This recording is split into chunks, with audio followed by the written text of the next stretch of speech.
This video will be about my workshop. My dad erected this building all by himself with the help of my long-gone neighbor about 10 years ago. This bottom portion was always meant to be his workshop. There wasn't enough space for both of us downstairs, so I moved up into this room, which we weren't really using for anything, just to put junk in.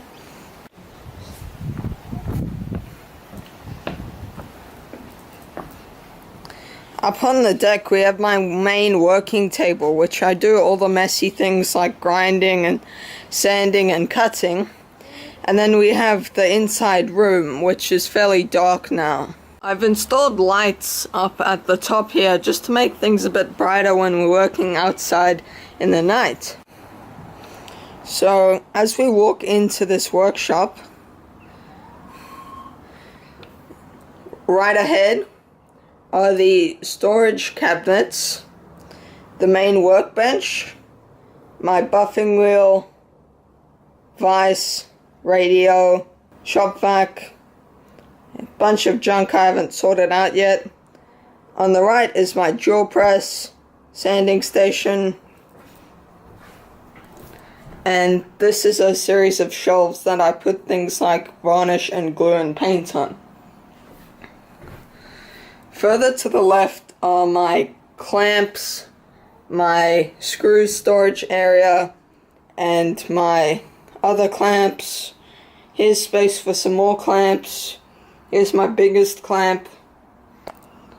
And then further to the left we have this box fan, which we've mounted to the wall with zip ties. Then we have a power board here. This table's also handy to store junk on. I'll start my tour on the left. I have a power board here, so I can power things like the light switch, which is here, and some extension cords that go outside, as well as this fan. Because this workshop gets up to about 50 degrees Celsius inside the room, these metal bars get to about 70 degrees Celsius. This floor can get to about 40 degrees Celsius. So it's a very hot workshop. It gets to about 4 degrees Celsius in winter, except there's no insulation in the workshop. And that's one of my biggest beefs with this workshop. This is a big clamp that I built with my dad a while ago. Further to the right I have a lot of my clamps.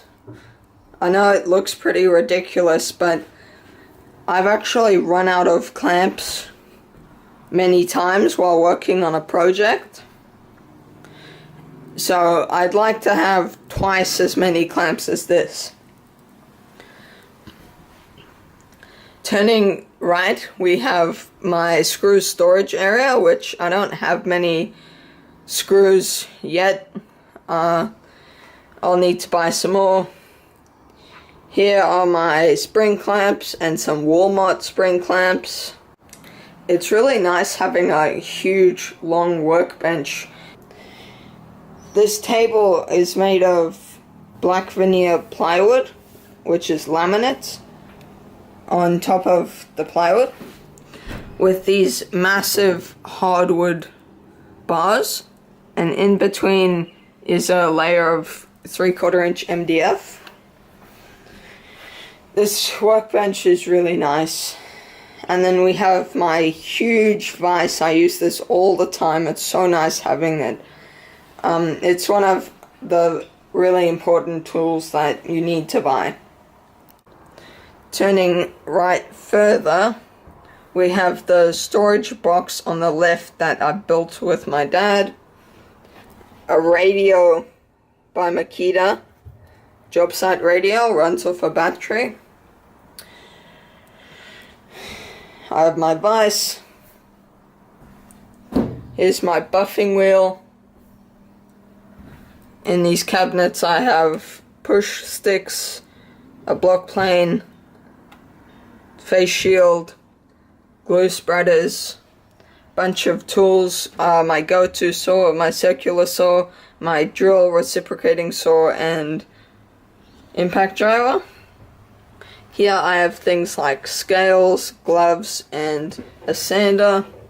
Turning right, I have my go-to sander, which is my random orbit sander, with some sandpaper, and 2 detailing sanders. This is my cheap drill press. I bought this from my dad about a year ago for $60. I've already made a video with this drill press in it, and it's okay. It's a hell of a lot better than not having a drill press. It falls short in the advantages of having a drill press over a hand drill. More specifically, you can't get a lot of downward force with this cheap drill press. This is a very low power drill press. It doesn't go to a slow speed that I'd like it to for drilling into hard things like hardened steel. It doesn't have any quick release tensioning for the belts inside, so I always just sort of roll the belts while pulling it up, and that takes a long time, but it works. So I just keep it on its slowest speed, and that tends to work. It just takes a while to drill the holes. It does have a laser feature. That doesn't work that great. Often I'll be drilling through something thick, and when I have something like a long drill bit in here with a backer board, it doesn't leave much space to drill. So I'd like a drill press that's a lot taller. That's pretty much all my beefs with this drill press. My drill press is on this really clever rolling cart stand wheelbarrow thing that my dad and I built. It's cool because it's very steady when it's resting down, but you just flip these handles here and then lift it up, and you can just drag it wherever you want. So it's something I use outside a lot. Underneath the drill press, I have a box of drill bits and a bunch of random compartments which I store things like my spade bits. Right next to the drill press are these 2 humongous 6-foot long clamps, and this shelf, which I've mentioned earlier, which I haven't found junk to store on it yet, which is good. And then back again to this table that we built the top for it and glued and screwed it down, and we put custom feet on it. Underneath my table, I have a kind of rubbish shop vac toolbox that I haven't found a home for, a bunch of random stuff, a bunch of foundry stuff, and I'm not really sure what's in there. For lighting, this shop has 2 banks of just these LED lights, and also this small light here. Not really sure what that is.